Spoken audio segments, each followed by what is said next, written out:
what is Gumbo Love to you? I was never going to move back home, and then I did, and then look what happened, right? So that's another one of those never say nevers. But I always bring that home piece with me. Every job I ever had prepared me for the one I do now, and that is being the founder of Lulu's, which was started as a very, very small and humble restaurant.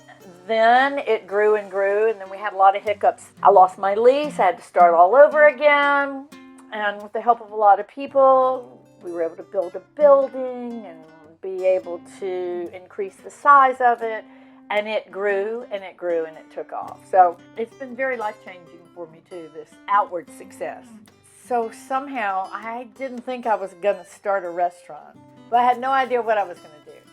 So there was a passion there and a work ethic there that's, I think, part of the ingredients for why that restaurant has taken off, and with a real philosophy that if I take care of the people that make it happen for me, then my restaurant will take care of them. It is amazing what we've been able to create with that philosophy.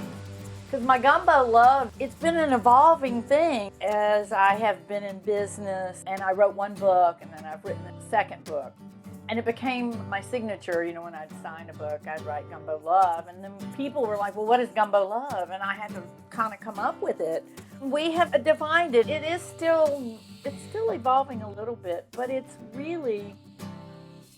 about wholeness. And some people don't even know what gumbo is. And gumbo is peasant soup, really. Creole or Cajun. It's kind of gotten so mixed over the years. It comes from that French influence, and generally seafood soup, but in the winter times you can be using chicken and you can be using sausage, but it has to have a roux. You got to start with roux.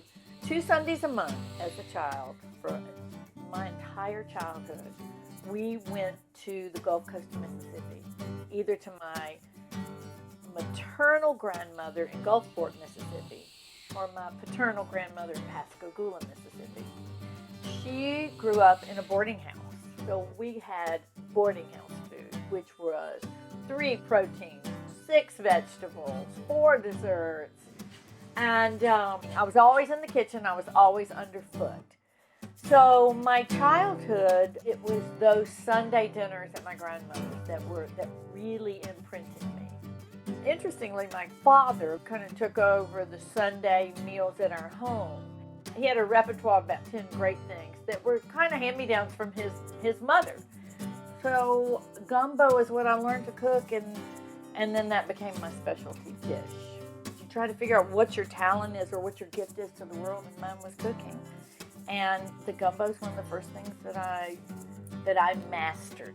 Not the first thing I learned, it's the first thing I mastered.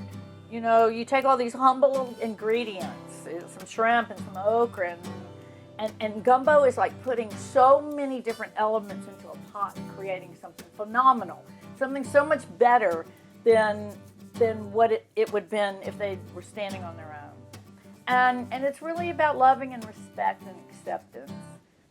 And that felt really good, and that's my gift. So maybe Gumbo loves sharing your gifts too. It's all of that, isn't it? Gumbo Love!